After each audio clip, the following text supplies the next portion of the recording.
Pan card आज के समय में सिर्फ एक प्लास्टिक कार्ड नहीं रह गया है, बल्कि यह हमारे वित्तीय जीवन की धड़कन बन चुका है।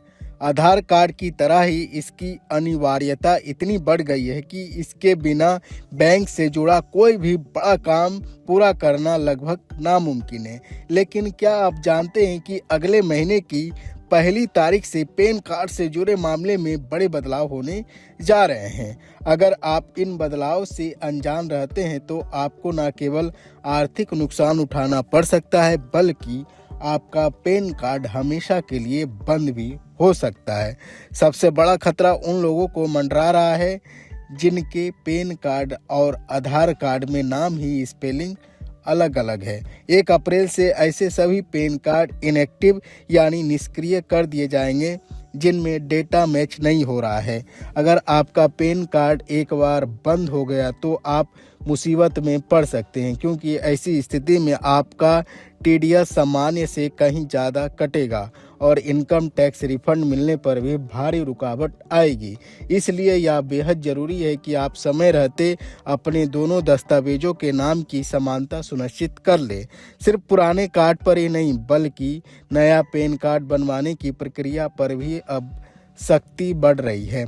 आने वाले समय में नया कार्ड बनवाना पहले के मुकाबले में कहीं ज़्यादा कठिन होगा, क्योंकि अब आपको और भी ज़्यादा सहायक दस्तावेज जमा करने होंगे। खासतौर पर जन्मतिथि के प्रमाण के लिए अब एक पुख्ता और अलग डॉक्यूमेंट देना अनिवार्य कर दिया गया है, जिससे वेरिफिकेशन की प्रक्रिया और ज़्यादा विस्तृत हो जाएगी। इन प्रशासनिक बदलावों के साथ साथ लेन देन की सीमाओं में भी बड़ा फेरबदल किया गया है।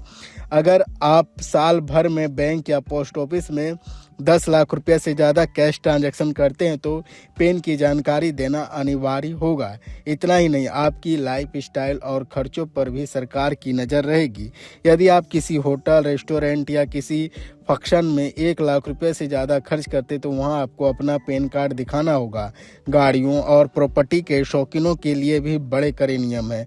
अब 5 लाख से महंगी बाइक या कार खरीदने और 20 लाख रुपये से ज़्यादा की प्रॉपर्टी डील करने पर पैन कार्ड की डिटेल देना जरूरी कर दिया गया है। अगर आपको लगता है कि आपके पैन कार्ड में सुधार की ज़रूरत है तो आप NSDL या UTITSL की आधिकारिक वेबसाइट पर जाकर इसे खुद ठीक कर सकते हैं।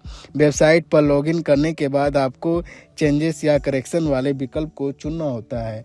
वहां अपनी बेसिक जानकारी जैसे पैन नंबर और ईमेल भरने के बाद आपको एक 15 अंकों का टोकन नंबर मिलता है। इसके बाद आप उन जानकारियों को एडिट कर सकते हैं जिसमें सुधार की ज़रूरत है।